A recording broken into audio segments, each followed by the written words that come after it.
pingpong biasanya.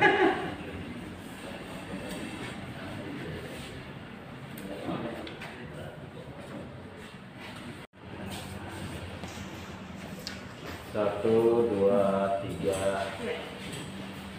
Satu, selamat. Satu, dua, tiga. Satu, dua. Ya. Pak Samuel. Jadi Pak Samuel, ya, dekat Pak Samuel. Ya, satu, dua, tiga. Satu, dua, tiga. Satu, dua. Oke. Alhamdulillah.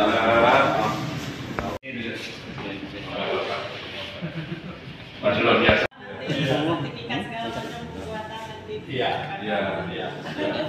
Bagaimana kita ketahui bahwa Kementerian Agraria BPN sekarang itu kan agraria dan tata ruang, kemudian Badan Pertanahan Nasional. Nah, kita sebagai perwakilan dari pemerintah pusat, Komisaris Vertikal tentunya dalam hal ini secara operasionalnya tentu selalu berkoordinasi dengan pemerintah kabupaten. Karena perencanaan pembangunan pertanahan itu erat kaitannya dengan bagaimana supaya terjadinya harmonisasi kebijakan pemerintah pusat dan daerah, kemudian kecepatan pembangunan pertanahan, kecepatan pensertifikatan, tentunya pemerintah Kabupaten Kota Bandung Barat memberikan dukungan luar biasa pada kami.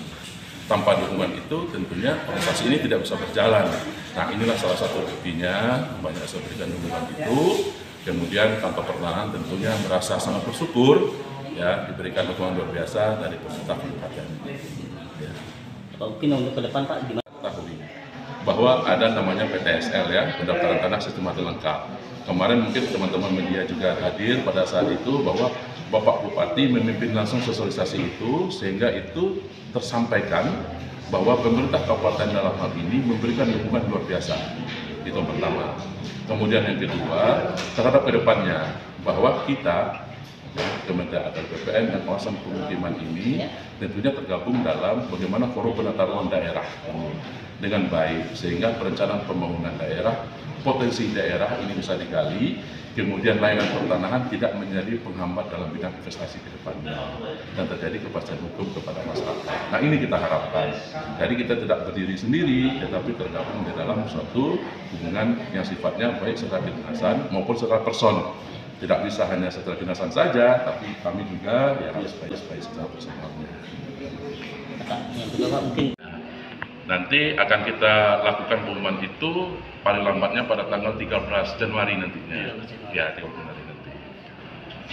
700. Ya, 700-an untuk SHT-nya, sertifikat hak atas tanahnya. Karena nanti kita juga akan melanjutkan kegiatan PTSLPM, yaitu partisipasi masyarakat, dan jumlahnya 20.000. Nanti kita lanjutkan. Yang fasenya itu sekarang fase 5, yang berakhir pada nanti pada sekitar bulan Februari. Jadi secara umumnya tetap melanjutkan tahun lalu, kemudian ditambah dengan sertifikasi lebih kurang 700 bidang. Itu rencana awal. Tetapi data itu nanti bisa berubah sesuai dengan perkembangan dari penganggaran itu sendiri. Bisa lakukan. Kalau memang nanti partisipasi masyarakatnya bagus, tidak menutup kemungkinan bahwa itu akan dilakukan penambahan target itu. Sebenarnya Kementerian itu siap menganggarkan berapa saja sebenarnya. Tetapi yang dalam hal ini apakah nanti ini akan tercapai atau tidak, tentunya ada mitigasi risiko terhadap anggaran itu sendiri. Makanya saya pikir bahwa PTSL di sini sudah berjalan dengan baik. Tahun ini kita ada 5.020 sertifikat kita terbitkan. Nah, saya rasa itu bisa nanti menjadi penyemangat bagi masyarakat lah. Kekuatan ekonomi itu tidak hanya tentukan bagaimana modal perbankan sebenarnya, tetapi bagaimana masyarakat itu nyaman, kemudian pasti tanahnya tidak ada okupasi sengketa dari pihak lain. Nah, itu sebenarnya yang paling ini, kenyamanan itu. Setelah itu baru kemudian orang biasanya memikirkan bagaimana berusahanya. Itu saya rasa. Terkait dengan tata ruang yang mana dalam satu pengembangan untuk wilayah perumahan, apakah dalam BPN dilibatkan untuk tim verifikasi awal dalam satu lokasi itu?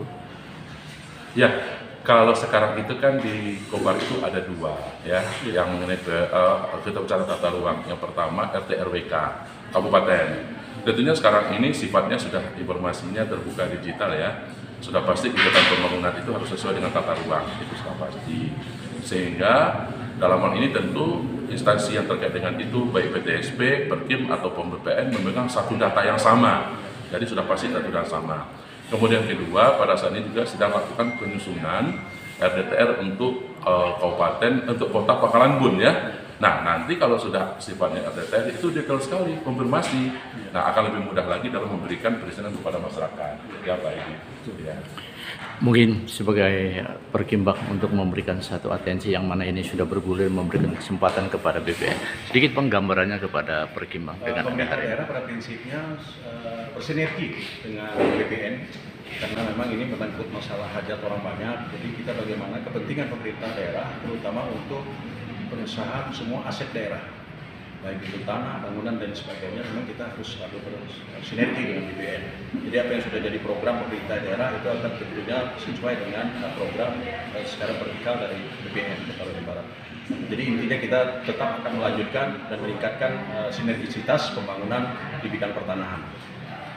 Mungkin ada kendala saat ini Bang dengan program di 2022 dengan ada pertambahan. 2022 kita masih memang untuk pemerintah daerah pertama terhadap pelepasan atau pembelian tanah.